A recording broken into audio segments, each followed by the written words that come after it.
This will be, I believe, the third or fourth time I've had a set of Titleist T100 irons since the beginning, since when they came out. This category of their irons, having played it quite a bit, and used it quite a bit in the shop, you know, it's not a category of irons that a lot of people are going to get fit for objectively. If you aren't someone with, you know, quite a lot of shaft lean or low dynamic loft, accurate ball striking in terms of strike location, this is likely an iron that we might aspire to play, but might not make the most sense. I think they've been trying over the years to make them a little bit more forgiving than, let's say, the original set. It's best to always be realistic. This category of irons, there's only so much they can do with the head size.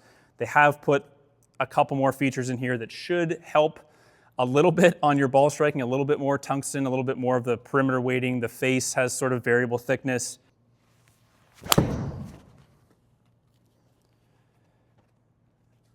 mean, they look a lot like the previous generation, you know, subtly different. They feel, as far as I can tell, about the same.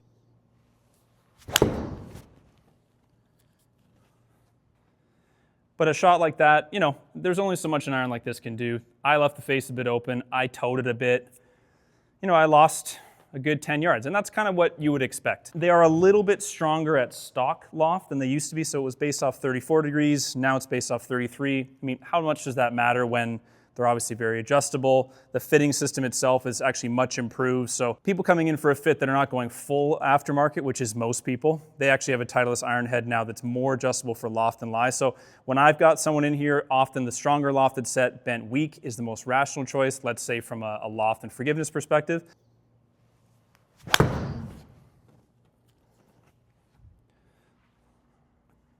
And that one struck pretty well. It's pretty much what I would expect. Pretty comfortable yardage. Now, for this to make more sense for me, you know, based on not changing the clubs, I need to hit down the ball a little bit more, deliver a little bit less loft. My launch angle is a little bit too high there. A dynamic loft of 27 is fine at a lower swing speed. At my swing speed, it starts to make the ball go too high, which you can see. Slightly less shallow through impact on it. See the flight change.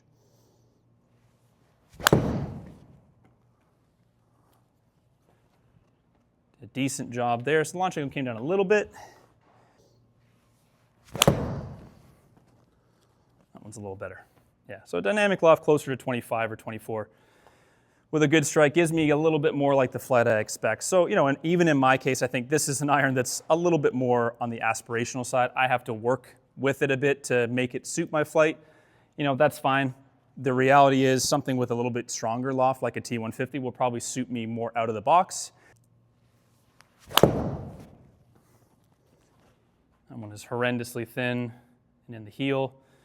Yeah, so I mean, it's difficult to quantify. A lot of the time, especially when something is not drastically different than a previous version, you have to be realistic. If you've got last year's version of T100s and they're not all worn out, are you going to pick up this year's, put them at the same loft, and suddenly be blown out of the water with the performance? I don't think so. That's pretty nice, just a bit thin. Yeah, no, they feel good. They feel very good. I think the looks addressed to me are identical. I'd have a very hard time picking out anything that looks different than previous generations.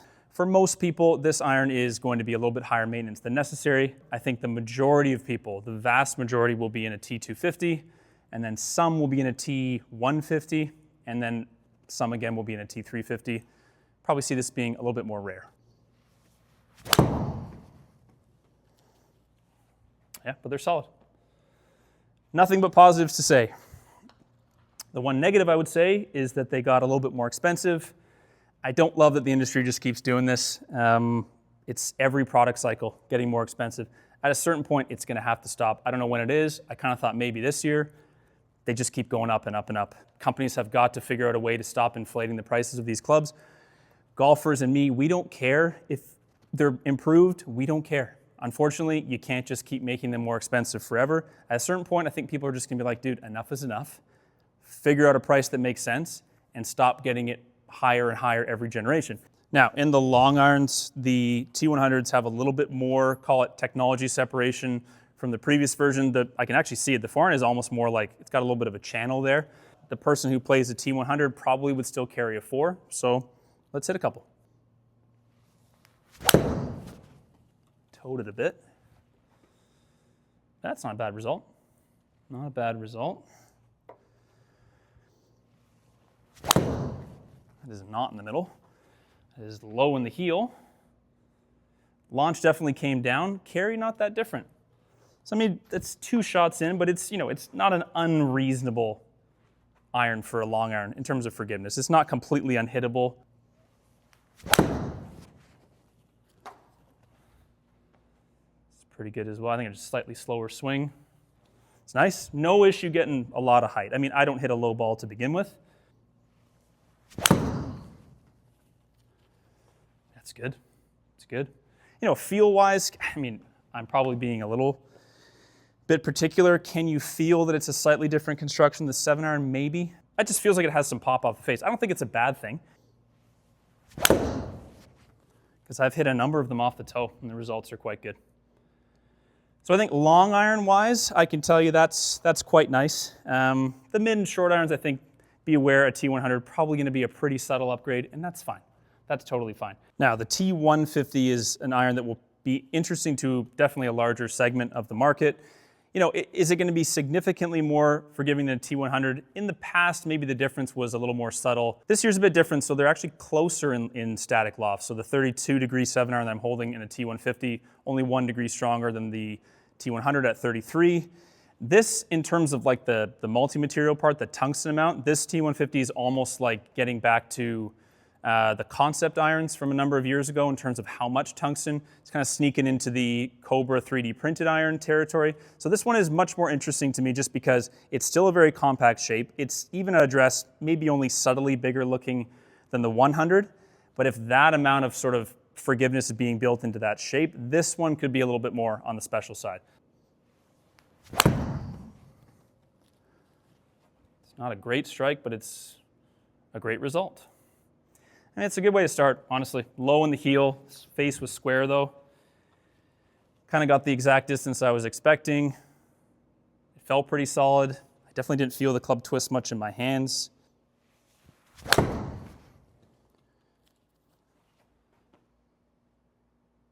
Decent strike. I might have hit that maybe just the tiniest bit heavy.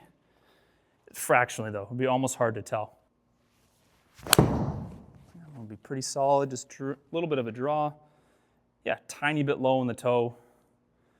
The overdraw makes it go a little bit further, a little faster swing, a little faster ball speed. They feel pretty solid.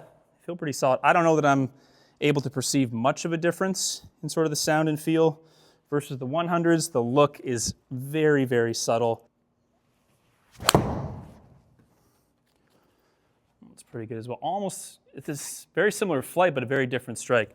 So that's kind of what I like about these so far, is that they are definitely not too sensitive on strike. It kind of reminds me of the Cobra 3D printed irons I've been playing.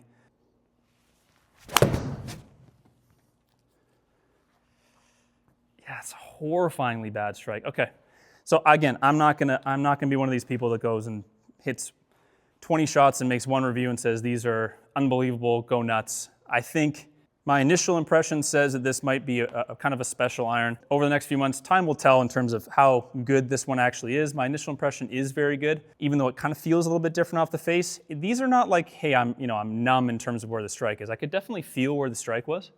It's just not really affecting the ball flight all that much.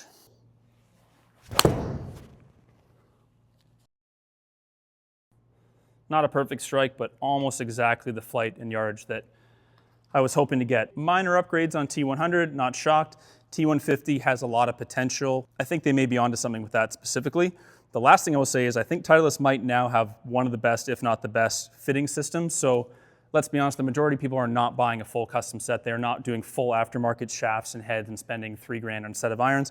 Most people are going to pick something that Titleist can build for them for a reasonable price. So using their fitting system, you have a lot more loft and lie settings than I think just about any other company. There's one or two that are close. TaylorMade's is also very good.